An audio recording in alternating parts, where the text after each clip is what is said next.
النشاط الحزبي المره دي ابرز واكثر ويعني اكثر نشاطا من ال 18 بكتير جدا.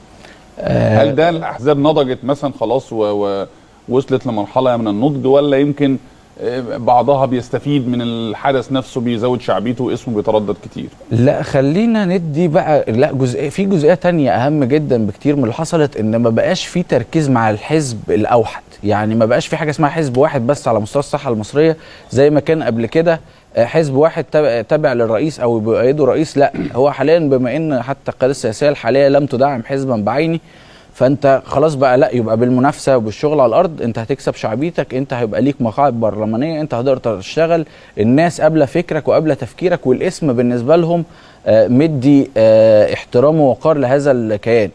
فبقت المنافسه دلوقتي ان احنا بنتعاون على الارض لاخراج صوره مصر بشكل جيد، فكل من يسعى فيهم لهذا العمل، فطبعا لا بقى يعني في كيانات كتيره وكله بيحاول اكون موجود.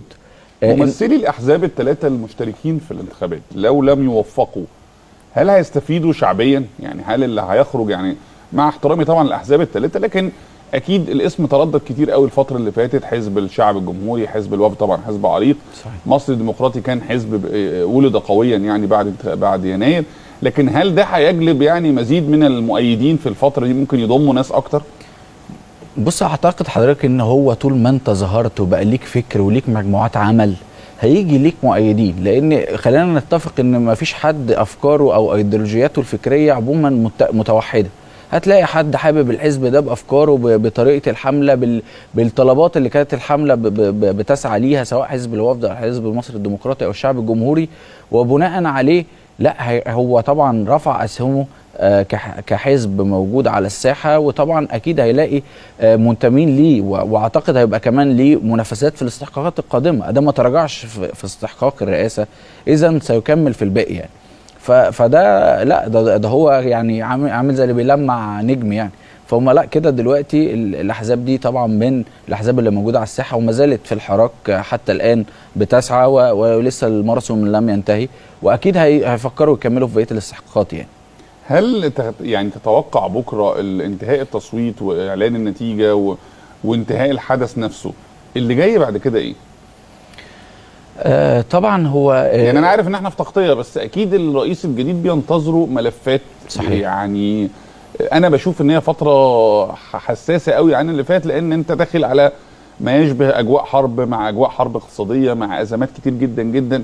يمكن 18 كان الوضع العام افضل من كده بكتير دوليا حتى على الاقل. خلينا نتفق ان احنا يعني الرئيس القادم هيبص على ايه ومش هيبص على ايه. هو الملف الامني بالنسبه لنا اصبح محسوم داخليا، الحمد لله احنا في امن وامان يعني بقوه جدا. خارجيا انت القوه العاشره على مستوى العالم كقوات مسلحه، ده قياسا للمعدات بس، يعني لسه ما شافوش الجندي المصري شكله ايه، يعني كنا ممكن نطلع الاول. انما ده بالنسبه للملف الامني، فما اعتقدش ده اللي هيبقى الشغل الشاغل قوي للرئيس. اعتقد الملف الاقتصادي هيبقى الاقوى والمطروح بشده.